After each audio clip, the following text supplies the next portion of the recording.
The swampland of Trugonia is an unforgiving place. It is no wonder that this marsh is what the Gama-Kenshi call their home. These stocky toad-like warriors are one of the many races that inhabit what remains of the swamps. While their bumpy skin and beast-like appearance may come off as intimidating, these toadfolk have been nothing but hospitable to me. However, do not mistake their kindness for weakness. I am the Elder Cracker, and today I am showcasing yet another creature that I have created for my D&D campaign, and hopefully you use it too for yours at any point in your campaign as well. This is the Gama-Kenshi, or simply known as the Toad Warrior.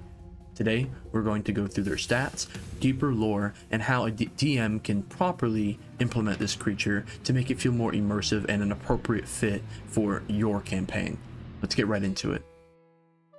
Now, as previously explained in Chadian's dossier, these creatures are found in the swamps of Trugonia. However, for you as a DM, you can just put this creature into any swamp-like biome in your campaign, and I think it'll work pretty fine. These creatures take huge pride in their militaristic tradition.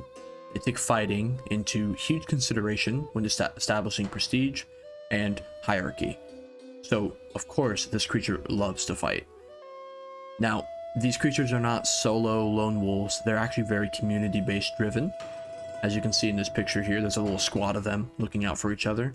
They have a civilization, they have a society, and that society is based off of militaristic contribution. So you fight more and you fight better, you do better. You fight not as good, then you're a bad toad. What's so great about the Gama-Kenshi is their ability to fit into most combat scenarios that you make. Because they're a creature who's ready to literally scrap at any point, you can put them into most instances and they'll be able to fit in pretty good. I just wouldn't put one in like a World War II D&D campaign, but you know, you get the idea. Now, when thinking of what would make this character, I got my inspiration from a combination of Aztec warriors and samurai. Their biome comes from an Aztec background, their weaponry comes from a Aztec background, and their armor and their sense of honor come from a samurai background. So that's where you can see heavy inspirations. Just, you know, instead of people, it's, you know, 5 foot 230 pound man frog toad. Yeah, just give a toad, you know, a good old Kabuto helm, and then give him a quaddle, and yeah, you got yourself a creature right there. The whole design mechanic of the Gama-Kenshi is a big brawlic frontline soldier. You can see this in their stats. They have a massive strength pool and a massive constitution pool, giving them the ability to deal some pretty good damage for a beginning campaign, as well as take some heavy hits before going down. As we can see on the right, here's some interesting notes about this creature. They fall under the lawful neutral. They are bound a little bit by that samurai-esque honor. They are completely immune to poison, considering they are toads. They speak Common and Trugonian, Common being English and Trugonian being the language of my realm that I've created. And they carry an interesting passive called Last of the Pond. This trance appears to occur when there are no nearby Gama-Kenshi to defend their land, giving them a +2 to armor class. In other words, if the Gama-Kenshi is by themselves and there is no assisting Gama-Kenshi, they will receive this buff. If you look at the bottom right of the screen, we can see that the Gama-Kenshi boast a 16 hit points, a 15 armor class, a 20-foot movement speed, and a -1 to initiative.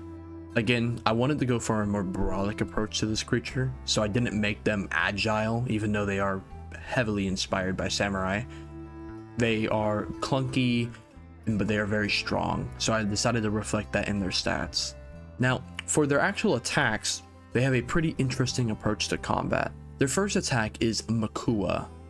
If you guys do not know, a Makua is the bladed obsidian weapon often used by the Aztecs. The Makua gives a +4 to attack rolls, dealing a 1d6 +2 in slashing damage, and of course it's an upfront 5-foot melee attack. Now, what makes the Gama-Kenshi interesting is that they can also enable a buff/nerf to themselves called Bufu Venom. What this does is they cut themselves at the gland, subtracting 2 hit points from themselves. They then coat the weapon in venom that does 1d4 poison damage on top of their current attack. For those of you who do not know, Bufu Venom is the toxin that secretes from toads when they are in danger, like white stuff on the back of their neck. So if you're a DM here watching this video, these stats that you're seeing here are simply for a level 1 Gama-Kenshi. However, you could modify it to your liking and adjust it where you see fit for a higher ranking Gama-Kenshi if you wanted to add one to your campaign. I hope you guys enjoy this creature and maybe you use it for your own campaign. Or if you're interested in about hearing my campaign as well, give it a like and all that good stuff. And I'll see you guys next time. Elder Cracker out.